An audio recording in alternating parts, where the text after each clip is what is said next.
একই ডাক্তারের একই দিনের একই ষাঁড়ের বীজ, তবু এক খামারির গরু হলো সাদা কালো বাছুর আর আরেক খামারির গরু হলো কালো বাছুর। তারপরে অভিযোগ, ডাক্তার তাকে ভালো বীজ দিয়েছে, আমাকে খারাপ বীজ দিয়েছে। কিন্তু আসল সত্য হলো একই বীজে ভিন্ন মায়ের ভিন্ন বাছুর হওয়াই স্বাভাবিক। এটা প্রতারণা না, এটা জেনেটিক্সের নিয়ম। আজকের ভিডিওতে খুব সহজ ভাষায় বুঝিয়ে দেব কেন একই বীজে এক এক গরুর বাছুর এক এক রকম হয়, আর কেন শুধু রং দেখে বীজ বা ডাক্তারকে বিচার করা বড় ভুল। চলুন শুরু করা যাক। বাংলাদেশের অনেক খামারেই একটা অভিযোগ খুব সাধারণ, আমি ফ্রিজিয়ান বীজ দিয়েছি, তাহলে বাছুর কালো হলো কেন? পাশের বাড়ির গরুর সাদা কালো বাছুর হলো, আমারটা হলো না কেন? আমাকে নিশ্চয়ই ভালো বীজ দেয়নি। এখানে খামারিরা একটা বড় ভুল করেন।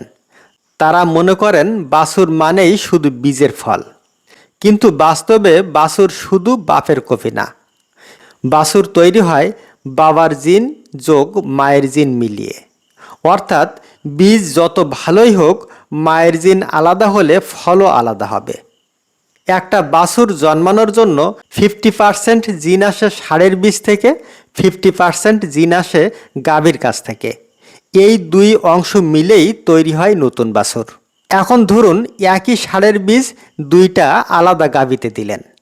এক গাভীর শরীরে যদি কালো রং, দেশি টাইপ গঠন বা ছোট আকৃতির জিন বেশি থাকে, আর অন্য গাভীর শরীরে যদি সাদা কালো ছাপ, বড় শরীর বা কোরাস টাইপ বৈশিষ্ট্যের জিন বেশি থাকে, তাহলে কি দুইটার বাছুর এক হবে? অবশ্যই না। একই বীজ কিন্তু মা আলাদা, তাই বাছুরও আলাদা হওয়াই স্বাভাবিক। খুব সহজ উদাহরণ, মানুষের পরিবারেই দেখুন, একই বাবা মায়ের 3 সন্তানও তো একরকম হয় না। কারো চেহারা বাবার মতো, কারো মায়ের মতো, কারো গায়ের রং একটু আলাদা, কারো উচ্চতা আলাদা। তাহলে আমরা কি বলি একই বাবা, তাহলে সব সন্তান একরকম হবে? না। ঠিক একইভাবে একই ষাঁড়ের বীজে সব গরুর বাছুর একরকম রঙের, একরকম গঠনের বা একরকম জাতের মতো হবে এমন কোনো নিয়মই নেই। খামারিদের সবচেয়ে বড় ভুল, অনেক খামারি ডাক্তারকে বলেন আমাকে সাদা কালো ছাপা বাছুর দিতে হবে। এখানেই সমস্যা।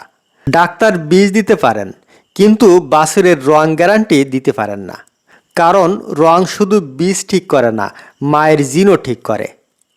আর একটা কথা মনে রাখবেন, কালো বাছুর মানেই খারাপ না, সাদা কালো বাছুর মানেই ভালো না।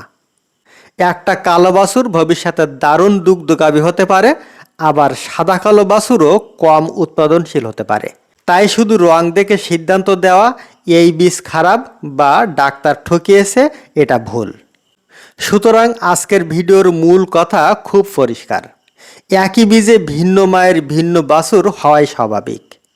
এটা প্রতারণা না, এটা ডাক্তারি ভুল না, এটা জেনেটিক্সের স্বাভাবিক নিয়ম।